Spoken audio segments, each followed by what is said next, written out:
अस्सलाम वालेकुम नाज़रीन ग्रामी। आज की इस इंटरेस्टिंग वीडियो में आज़म खान साहब का जेल से रिहाई के बाद इंटरव्यू आ चुका है और वो कह रहे हैं कि भाई 27 महीने मुझे जेल में किन इल्ज़ामात की बिना पर रखा गया। एक बड़े पॉइंट की बात उन्होंने ये की है कि योगी आदित्यनाथ हो बीजेपी या मोदी हो, तो कहा कि मेरी जो कमीज़ है वो दागदार नहीं है। इशारा था कि मेरे ऊपर कोई इल्ज़ाम साबित आप नहीं कर सकते और उन लोगों के ऊपर दाग भी हैं तो भी इल्ज़ाम साबित नहीं हो सकते। आइए देखते हैं, वीडियो को लाइक करें, चैनल को सब्सक्राइब करें, वीडियो को सब पे ज़रूर शेयर करें, कमेंट करके बताइएगा वीडियो कैसी लगी। हम इंशाल्लाह वीडियो के एंड पे आपको कुछ बातें इससे रेलेवेंट देने वाले हैं जो आपको बहुत फ़ायदा देने वाली हैं। आपसे कि लोग ये कहते हैं कि आजम खान साहब के साथ बहुत ज्यादतियां हुई और दूसरी तरफ लोग कहते हैं कि ऐसा भी नहीं है कि उन्होंने ज्यादतियां नहीं की। अगर एक ज्यादती भी साबित हो जाए तो मैं आपसे ईमाना हूं कहता हूं कि सारी ज्यादतियों का जिम्मा ले लूंगा। मैंने सभाओं में कहा है कि मैं अपने मालिक को हाजिर नाजिर जान के कहता हूं कि अगर मेरे कलम से धर्म के नाम पर और जाति के नाम पर कहीं नाइंसाफी हुई हो तो अल्लाह में बख्शिश का मुस्तहिक नहीं। मैं जुल्म कर ही नहीं सकता। इतनी बार सरकारों में आप भी तो रहे।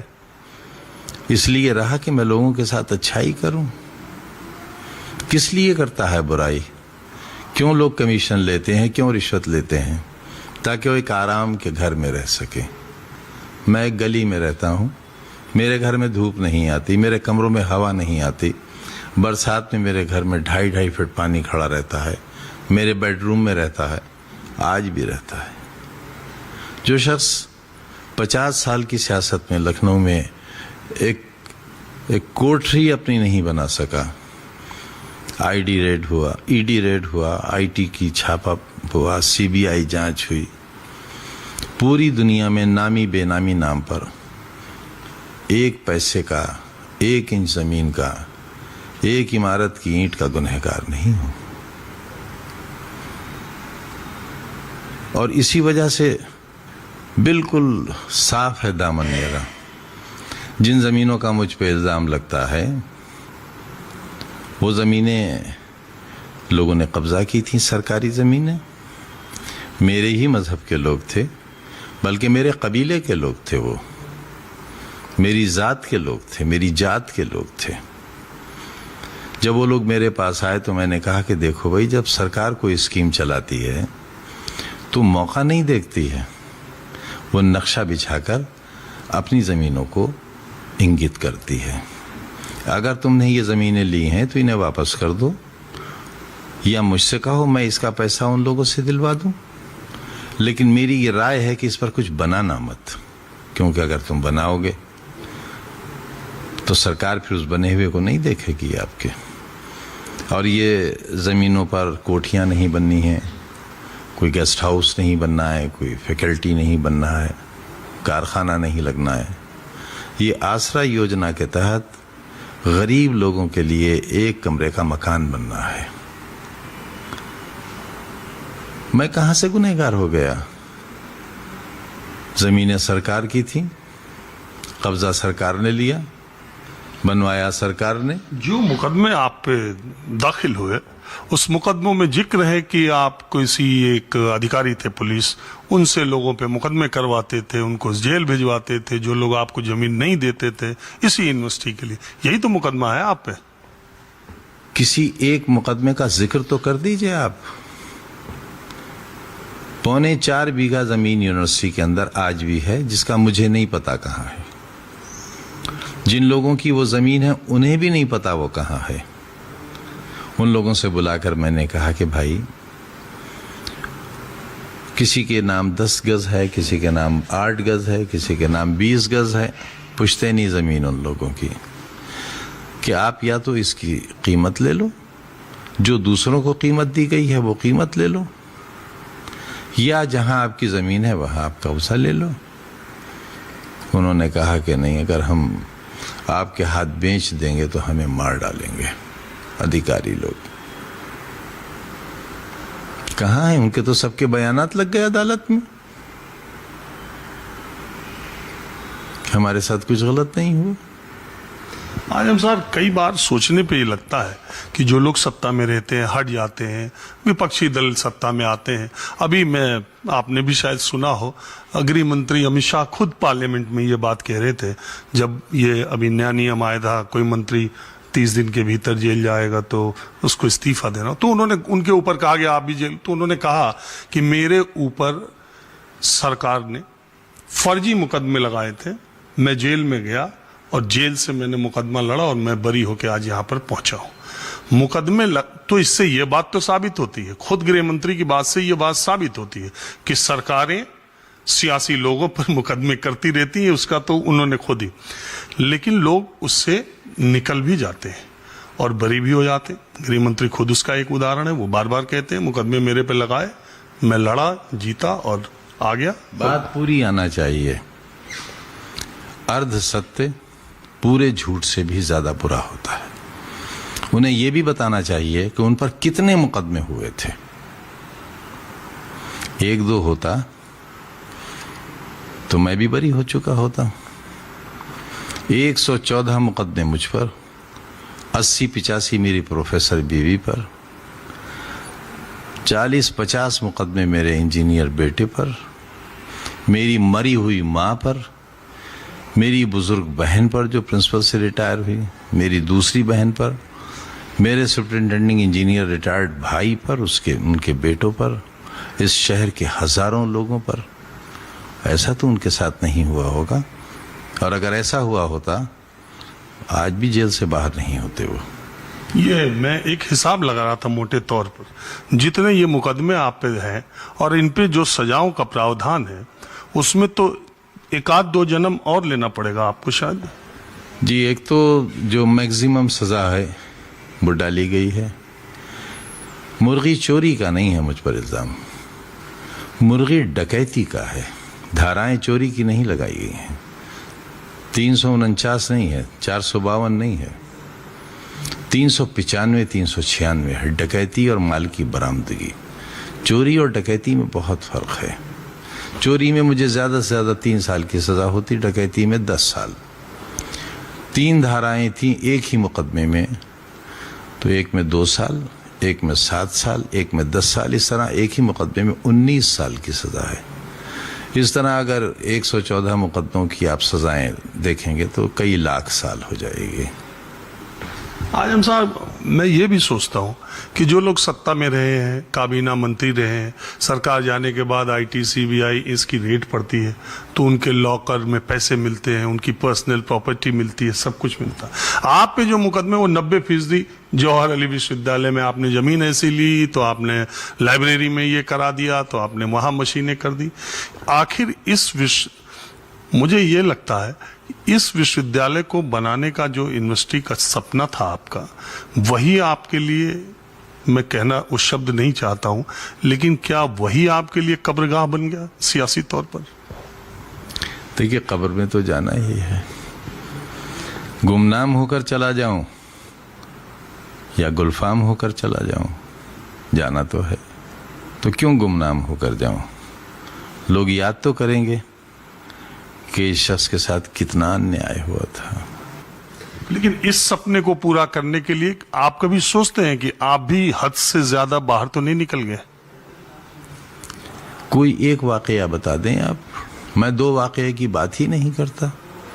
कोई एक वाकया बता दें आप, ना आप बता सकेंगे ना कोई और बता सकेंगे। एक वाकया बस, दूसरा नहीं। तो दूसरे और लोग भी पॉलिटिकल विरोधी हैं बीजेपी के, योगी जी के, सरकार के, वो बहुत मुखर होके बोलते रहते हैं। अगर अकलियत की बात करें, उनकी मुद्दों को भी उठाते रहते हैं। उन पे तो किसी पे कुछ नहीं हो रहा, आप ही पे क्यों हो रहा है कुछ? तो मैंने यूनिवर्सिटी ही नहीं बनाई है, बल्कि बच्चों के लिए एक बहुत अच्छी तरबियत गाह भी बनाई है। यहाँ को रिलेशन के लिए कोई जगह नहीं है, यहाँ को एजुकेशन के लिए जगह है। ये जन्नत है बच्चियों के लिए। माँ बाप अपनी बेटियों की वो परवरिश नहीं कर सकते, वो हिफाजत नहीं कर सकते और रखवाली नहीं कर सकते जो हम यहाँ करते हैं। जिस तरह हम बच्चों की तरबियत करते हैं, यहाँ से वो कुछ सीख कर निकलते हैं। उन्हें नौकरी ढूंढने की जरूरत नहीं पड़ती, नौकरियां उनको ढूंढती हैं। मैंने जो बच्चों के स्कूल बनाए थे CBSE बोर्ड के, यहाँ मोदी स्कूल, सेंट मैरीज, उन सबसे ज़्यादा मेरिट मेरे बच्चे बच्चियों की आती थी जो ठेले वालों और रिक्शे वालों के बच्चे होते हैं, और उसकी फीस किसी प्राइमरी स्कूल से ज़्यादा नहीं होती थी, क्योंकि मैं उनके लिए झोली फैलाकर मांग कर लाता था। मैंने अपना घर तो नहीं बनाया, लेकिन अपनी कब्र बहुत अच्छी बनाई है मैंने। आजम साहब, आज के 16 साल पहले 2009 में जब मुलायम सिंह यादव ने कल्याण सिंह को साथ ले लिया था, अमर सिंह थे, जयप्रदा जी को दोबारा यहाँ से लोकसभा का टिकट दिया था, तो आप नाराज हो गए थे। उन नाराजगी के दिनों में मैंने आपके घर 16 साल पहले इंटरव्यू किया था, और वो इंटरव्यू करने से पहले मैं रामपुर के लोगों से ऐसे बातचीत कर रहा था, तो उन्होंने कहा कि इस रामपुर की पहचान नवाबों के खानदान और रामपुर के नवाबों की वजह से। आपने भी ये बात कही थी कि जब आप सियासत में आए तो आप बीड़ी वर्कर्स और ट्रेड यूनियन के जिन लोगों को आपने खड़ा किया और उनके साथ आपने शुरुआत की, तो नवाब खानदान के लोग बीड़ी बनाने वाली उन महिलाओं के पास गए जो सूप फटकती थीं और उसके जर्दे से उनको खांसी आ जाती थी। आपने ऐसा किया। लोग ये कहते थे कि आजम खान की जिंदगी का एक सपना है कि रामपुर की पहचान को नवाबों की पहचान से खत्म कर दिया जाए, और वो उसके लिए कुछ करेंगे। और तब आपने इस विश्वविद्यालय का शिलान्यास कराया था। क्या ये बात आपके दिमाग में थी कि रामपुर के नवाबों की, रामपुर को नवाबों की पहचान से अलग जौहर अली विश्वविद्यालय, आजम खान संस्थापक, इसको यहाँ तक ले जाया जाए? क्योंकि उसमें मैं दूसरे चैनल में आ गया हूँ, उसमें आपने एक बात कहा था कि नवाबों के महल की मीनार से ऊंची मीनार बना के दिखाऊंगा।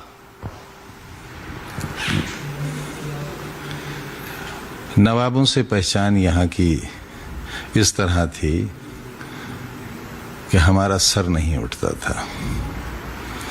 ये शहर गांव से गया गुजरा था, एक भी मकान यहाँ पक्का नहीं था। सन 80 से पहले जब मैं विधायक हुआ, छप्पड़ थे या खपड़ेले थी।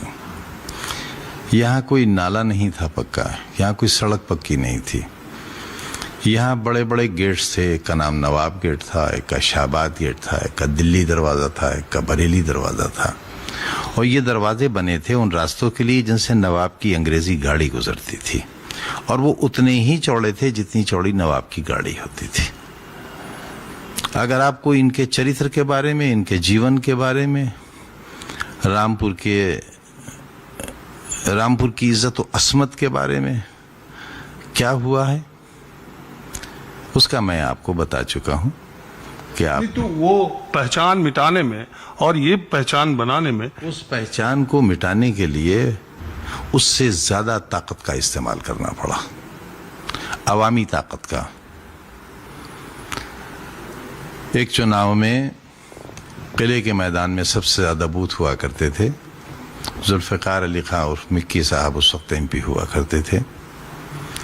चारों तरफ से जीपों में बदमाश लोग आए और सारे बूथ लूट लिए। मैं सूट पहने था, प्रिंस सूट, हल्के जाड़े थे, 2 गनर थे मेरे साथ। मेरे सीने पर इस तरह तमंचे घुसेड़ दिए गए, इस तरह 8-10 तमंचे, और आवाज आ रही थी, नवाबजादे कह रहे थे मार दो, यही फसाद की जड़ है। तमंचे चले, गोली किसी से नहीं निकली। 2-3 मेरे पैरों पर गिरे। SP मेरे बराबर खड़े थे, धर्म सिंह साहब स्पीकर थे, उनके बेटे थे SP, मैं उनका नाम नहीं जानता। फायर ओपन हुए, आप जाकर देखिए degree college, girls degree college का पूरा गेट छल नहीं मिलेगा आपको, लेकिन मेरे सीने पर कोई गोली नहीं चली। सरकार बनी, उसी मैदान में मेरा हेलीकॉप्टर उतरा और लोगों से मैंने कहा कि लोगों, तुमने सुना होगा भगवान होता है, तुमने सुना होगा अल्लाह होता है, मैंने देखा है अल्लाह होता है। लेकिन आजम साहब लोग ये कहते किले के मैदान में सभा हो रही थी। मैंने कहा रामपुर वालों, मैं तुम्हारे शहर को दुनिया के नक्शे पर लाऊंगा। सन्नाटा हो गया और आवाज आई दुश्मनों की, पागल हो गया ये शख्स। आज मैंने रामपुर को दुनिया के नक्शे पर ला दिया। लेकिन लोग ये कहते हैं कि नवाबों की पहचान मिटाते मिटाते आजम खान खुद ही रामपुर से, और आजम खान खुद ही सियासी नवाब हो गए। उनके अंदर भी वही चीजें आ गई जो नवाबों में होती, वही तुनक मिजाजी, वही गुस्सैल, वही किसी को भी अपने सामने नहीं देखना। इस तरह के लोग आपको भी कहने लगे बाद में। रहने को घर नहीं है सारा जहां हमारा। अगर तुनक मिजाजी होती, अगर नवाबी होती, तो मैं 10 बार एक कॉन्स्टिट्यूंसी से एमएलए हो जाता, 11वीं बार यहां से लोकसभा का एमपी हो जाता, 2.5 लाख वोटों से जीत जाता। एक ही कॉन्स्टिट्यूंसी से पूरे देश में यह रिकॉर्ड तो कोई बना ही नहीं सका है। किसी का यह रिकॉर्ड नहीं है कि एक कॉन्स्टिट्यूंसी से इतनी बार कोई जीता हो।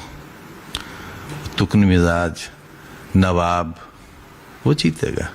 दिलों में बसता हूं, नवाबी करता हूं दिलों पर। जलसा-ए-आम में तकरीर कर रहा हूं किले के मैदान में, वो जो आपने कहा था महलों से ऊंची मीनार बनाएंगे।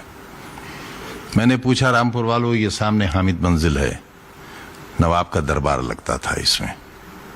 जब किला बन रहा था तो रामपुर के लोग नाराज थे कि उनके पैसे से किला क्यों बन रहा है जबकि पहले से महल मौजूद है।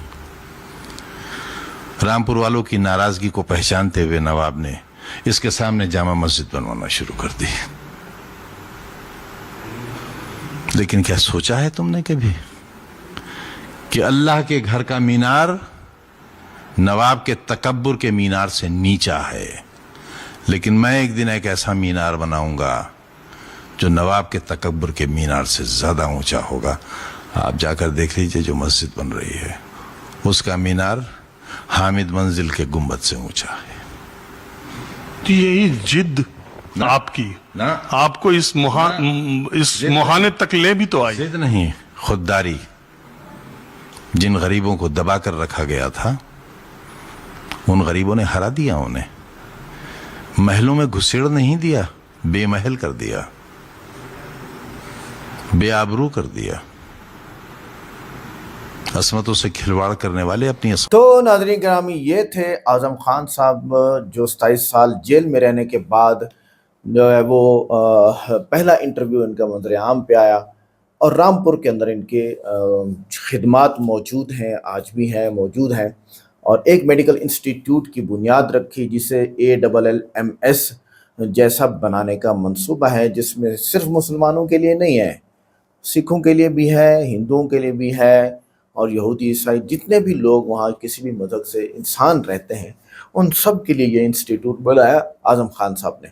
अब मसला ये है कि कुछ लोगों का धंधा बंद हो गया या कुछ लोगों का घर चलना बंद हो गया। उन लोगों ने आके सीने पर बंदूकें रखी और कहा कि मार तो इस साले को, यही फसाद की जड़ है जिसने हमारे घर बर्बाद कर दिए हैं। अब उसके बाद क्या हुआ? उसके बाद जनाबे वाला जब उन्होंने गोलियां चलाई तो गोलियां नहीं निकली। कहते मैंने खुदा को देखा है, ऐसा मुमकिन है, अल्लाह कर सकता है भाई, अल्लाह सब कुछ कर सकता है। आगे देखते हैं, एक सोल्ड वेस्ट मैनेजमेंट प्लांट बनाने का ऐलान किया गया जिसे जर्मन टेक्नोलॉजी से तैयार किया गया था।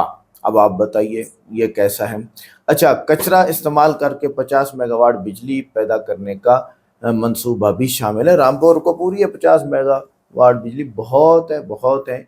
अच्छा, आगे देखें कि जौहर यूनिवर्सिटी की तामीर जिसे नया यूनिवर्सिटी प्रोजेक्ट कहा जा रहा है, ये भी इनकी बुनियाद रखी हुई है। हाँ, इसमें टांगे अड़ा के लोगों ने इसको बंद ज़रूर करा दिया होगा, काम को वहीं छोड़ दिया होगा। आगे देखते हैं तालीमी इदारे। जी, रामपुर पब्लिक स्कूल और कुछ नए इंटर कॉलेज शामिल हैं जो आज़म खान साहब ने वहाँ पर बनाए थे और इसी तरह बहुत सारी और बातें हैं जो आज़म खान साहब ने की। लेकिन ये कैसी अजीब बात है कि एक ही आदमी के ऊपर 150 मुकदमात और वो सारे साबित भी कर दिए गए, उनकी सज़ाएं भी लगीं और वो कई लाख साल जाके सज़ा बनती है और जो है 27 माह लग गए उन सज़ाओं को से जान छुड़ाते आखिर रिहा हो गए। और ऐसे हो क्या है कि आज़म खान नहीं रहा, दब गई हैं सारी आवाज़ें। उनके साथ मुआहदे करके आए होंगे कि मैं ये नहीं करूँगा, ये नहीं करूँगा, ये नहीं करूँगा, ताकि अपने बीवी बच्चों के पास जाके देखूँ, मरूँ तो उनके सामने तो मरूँ मैं जाके।